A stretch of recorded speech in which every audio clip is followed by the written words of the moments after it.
तो आज का जो हमारा शेयर रहने वाला है वो है एगिस लॉजिस्टिक्स लिमिटेड। शेयर को देखोगे तो काफ़ी अच्छा खासा आज मूवमेंट देखने को मिला, बट स्टिल मैं बोलूँगा देखो 5 दिन की बात करें तो ये मूवमेंट आया, ये गिरा, ये मूवमेंट, ये गिरा, ये मूवमेंट, ये गिरा, मतलब अलग ही चल रहा है, कुछ भी हो रहा है। 1 महीने की बात करें तो ठीक ठाक मूवमेंट है 10% का, वही 6 महीने की बात करें तो नेगेटिव है 2% का, और वही अगर 1 साल की बात करें तो पॉइंट कुछ भी नहीं है ऐसा रिटर्न है। 5 साल की बात करें तो इट्स नथिंग। ओके ना, ऐसे कुछ खास रिटर्न बन नहीं रहे हैं हमें कंपनी में। ओके ना, चीज़ों को समझना होगा कि इसके फंडामेंटल्स कैसे हैं, बिकॉज किसी भी शेयर में खाली गिरा हुए शेयर्स को उठा देते हैं, वो नहीं होता है। अच्छे कुछ स्टॉक्स गिरने चाहिए, तब जाके हमारे को एक कन्विक्शन होना चाहिए कि okay this will obviously rise in the future. तो ऑब्वियसली बात है, हम गिरावट में मिल रहा है तो will accumulate on this point.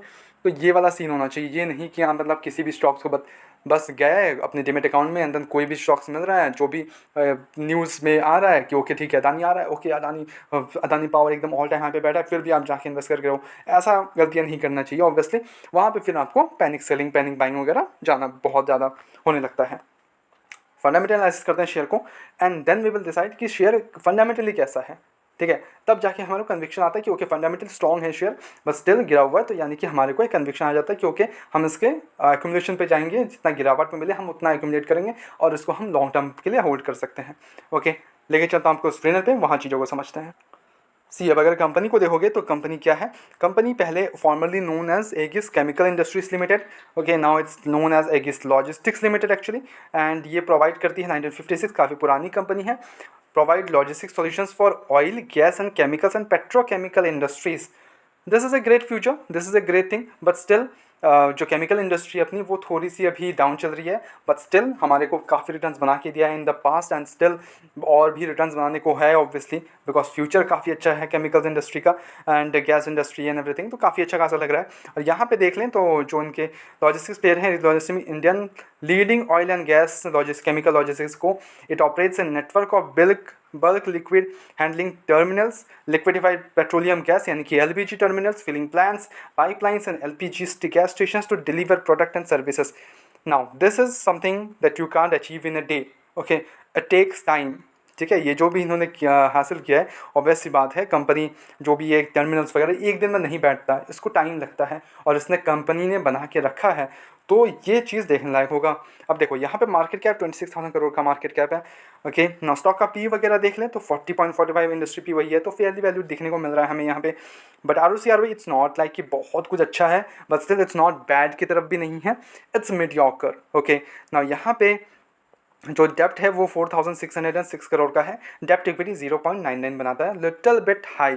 Okay ना, लिटिल बिट हाई मैंने क्यों बोला, बिकॉज बैलेंस शीट चेकआउट करोगे तो कंपनी के पास जो रिजर्व्स है 4,596 करोड़, अब इनके पास जो डेप्ट है वो उनके आसपास ही है। ओके नाउ यहाँ पे अगर कंपनी किसी भी कारण से, किसी भी कारणवश यहाँ पे कुछ भी ऐसा फेस करती है जिसके कारण डेप्ट इश्यूज़ हों, तो यहाँ पे थोड़ा सा डेप्ट हमें हाई देखने को मिल रहा है। ओके मैं मेरे लिए प्रेफरेबल होता है कि मैं 0.5 प्रेफरेबल करूँ, वो मेरा मार्किंग होता है। अब वहाँ से अगर लिटिल बिट हाई रहता है तो मैं ओके रहता हूँ, बट अगर कुछ ज़्यादा ही ओके रहता है, ज़्यादा रहता है, then this will be like मेरे लिए क्रॉस हो जाता है कि वो कन्विक्शन नहीं आ पाता कि कंपनी पास डेप्ट इतना है कि कंपनी ग्रोथ पे फोकस नहीं कर पा रही है, वो चीज़ आ जाता है फिर। ठीक है, अब यहाँ पे कंपनी का जो प्रॉफिट ग्रोथ है वो 13% का देखने को मिल रहा है, और अगर हम ऑपरेटिंग मार्जिन चेकआउट करें तो 16% का हमें ऑपरेटिंग मार्जिन देख रहे हैं। पीजी रेशियो देख लें तो 1.78 के आसपास है। अब वही अगर हम पीयर्स को चेकआउट करें तो इसके आसपास कुछ भी नहीं है, लाइक लिटरली कोई भी नहीं है। तो मार्केट शेयर ओके ना, यहाँ पे मेन चीज़ हम क्वार्टर रिजल्ट देखेंगे, बिकॉज कंपनी के अगर रिजल्ट अच्छे कर रही है कंपनी, तो कंपनी को आगे बढ़ने से कोई भी नहीं रोक सकता। ऑब्वियस सी बात है, चीज़ों को समझे। Okay now results are very important part of any kind of investments, because company को परफॉर्म करना पड़ेगा, कंपनी अच्छी करनी पड़ेगी, वो कंपनी के जो प्रॉफिट्स है वो कंटिन्यूसली इंक्रीज होने चाहिए, चीज़ें अच्छी होनी चाहिए, तब जाके उनका कन्विक्शन आता है कि ओके कंपनी ये नहीं कि हर साल वही सेम प्रॉफिट को बस रिपीट किए जा रही है, नेगेटिव नहीं जा रही है, बट ठीक है रिपीट की जा रही है, तो वो ग्रोथ नहीं दे पाएगी। तो हमें एक अच्छा खासा ग्रोथ पर्सपेक्टिव चाहिए और फ्यूचर चाहिए कंपनी का, तब जाकर हमारा पैसा डबल ट्रिपल 4 टाइम्स 4-5 टाइम्स बनते हैं पैसे। सेल्स अगर देख लें तो 1,719 करोड़ का देखने को मिला, सेल्स में लिटिल बिट इंक्रीज है, ओके है। ऑपरेटिंग प्रॉफिट ओके देखने को मिल रहा है, बट ऑपरेटिंग मार्जिन 15% से गिर के 14% का देखने को मिल रहा है। अब वही अगर नेट प्रॉफिट देख ले तो 158 करोड़ से जंप होकर 175 करोड़ का देखने को मिल रहा है, और अर्निंग पर शेयर 3.75 से जंप होकर 3.75 से लिटिल बिट स्लाइटली 3.754 हो गया है। नाउ यहाँ पे रिजल्ट्स अगर आप देखोगे, मार्क करोगे, तो उतना बड़ा कोई मूवमेंट नहीं है। Okay it mediocre kind of results, काफ़ी एवरेज कर रही है कि ओके ठीक है, कुछ लॉस भी नहीं है, कुछ उतना कुछ प्रॉफिट नहीं है, but still they are managing, they are profitable pretty good, ठीक है, प्रिटी गुड, अच्छा मैनेज करी है company, which is a remarkable thing actually. Investors का भरोसा देख ले तो 58% अपने प्रमोटर्स होल्ड करते हैं।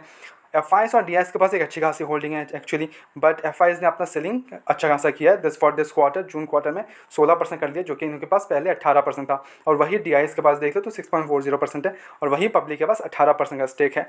सामसी अगर आपका एक लॉन्ग टर्म नज़रिया है शेयर में, देन आप कोई इशूज़ नहीं जा सकते हो, बट स्टिल मैं बोलूँगा अपने को गिरावट पे खरीदना है शेयर को, ना कि ऊपरी लेवल पे जाके आप खरीद रहे हो, ठीक है। हमें ये लेवल्स चाहिए, ये लेवल चाहिए, 700-800 रुपये चाहिए, तब जाके हमारे पैसे बनेंगे यहाँ पे। और बीच बीच में यहाँ पे क्या करना है, हमें प्रॉफिट बुकिंग करती रहनी है, okay, because this kind of shares are like profit booking shares. हमें एक लॉन्ग टर्म नजरिए, okay, no issues, but still profit booking काफ़ी इंपॉर्टेंट हो जाता है किसी भी शेयर्स में आप अगर इन्वेस्ट कर रहे हो, ओके। वो आपका एक पर्सपेक्टिव होना चाहिए कि आप किसको लॉन्ग टर्म के लिए चाहते हो या फिर आप शॉर्ट टर्म गेंस के लिए उठा रहे हो शेयर को, तो वो होना चाहिए।